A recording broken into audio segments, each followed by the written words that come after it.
Você crê que se você cometer bastante pecados, você perde a salvação? Graça e paz aprofundados. Antes da gente mergulhar em Hebreus 10, hoje nós vamos falar de um tema bem polêmico, já se inscreve no canal, curta o vídeo e se inscreve no meu Instagram também, que é @evangelismocomcoragem. Lá eu compartilho reflexões todos os dias, direção de Deus e, claro, o nosso movimento de evangelismo nas ruas, nos lugares, em todo o planeta Terra. E se lembra também, 5am todos os dias de manhã, agora nós estamos com 5am na Europa. Hoje eu participei da estreia do 5am na Europa.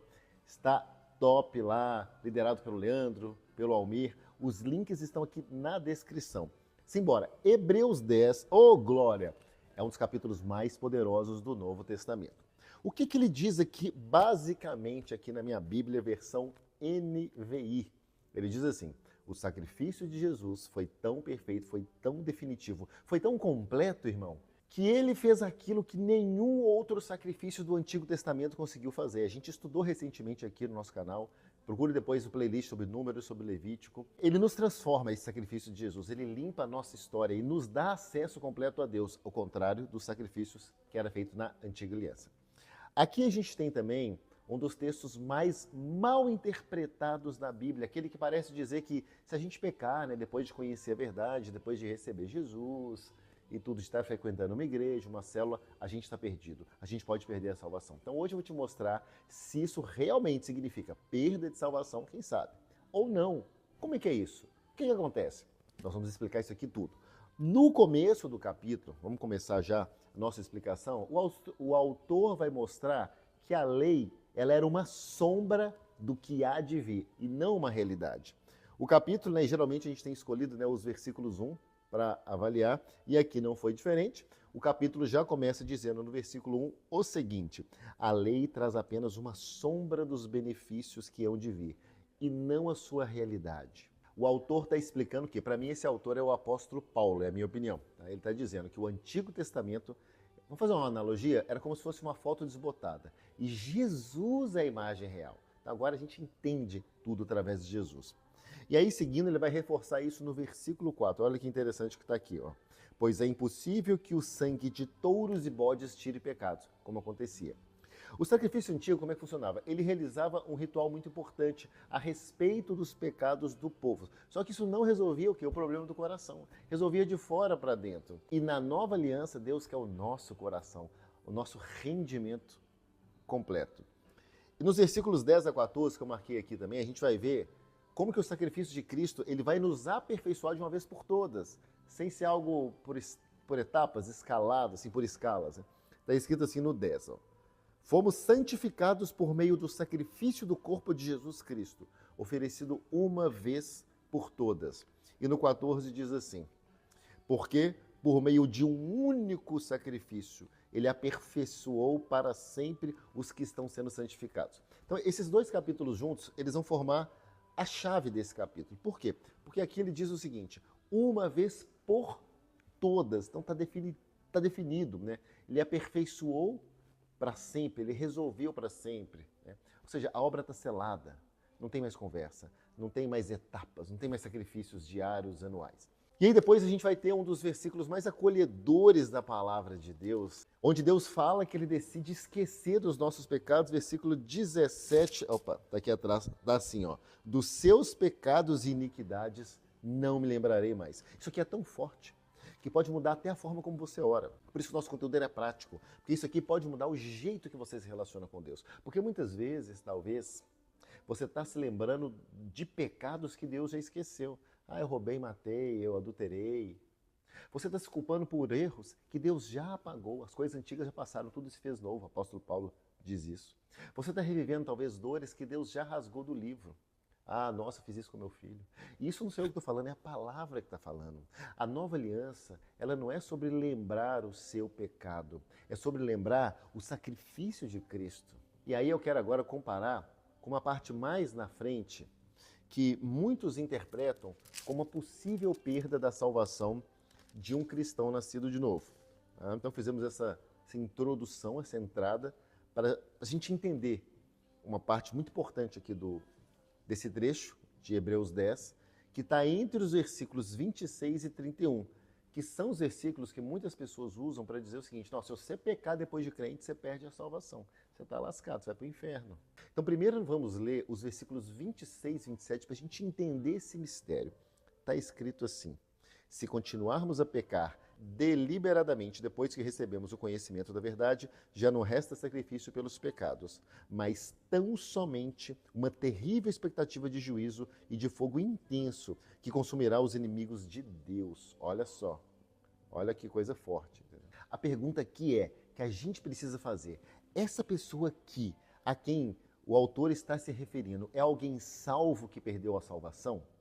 Ou é alguém que nunca nasceu de novo de verdade, apenas conheceu, apenas leu, apenas frequentou alguma coisa? Segunda coisa, o texto aqui, ele não está falando de um pecado qualquer. Quando ele fala que pecar deliberadamente, não significa, não é cair numa tentação, não é lutar contra um vício, não é cair, levantar, tropeçar, pecar por acidente, pecar por fraqueza, pecar e se arrepender verdadeiramente depois. Pesquisando, a palavra traduzida por pecar deliberadamente no grego se refere ao seguinte: se refere à apostasia consciente, uma rejeição intencional, abandono da fé, abandono proposital, desprezar a cruz, negar o sacrifício de Cristo. Ou seja, é uma pessoa, quando ela se volta ao sistema antigo, ou ela se volta a outros deuses e rejeita, principalmente, rejeita Jesus como Salvador.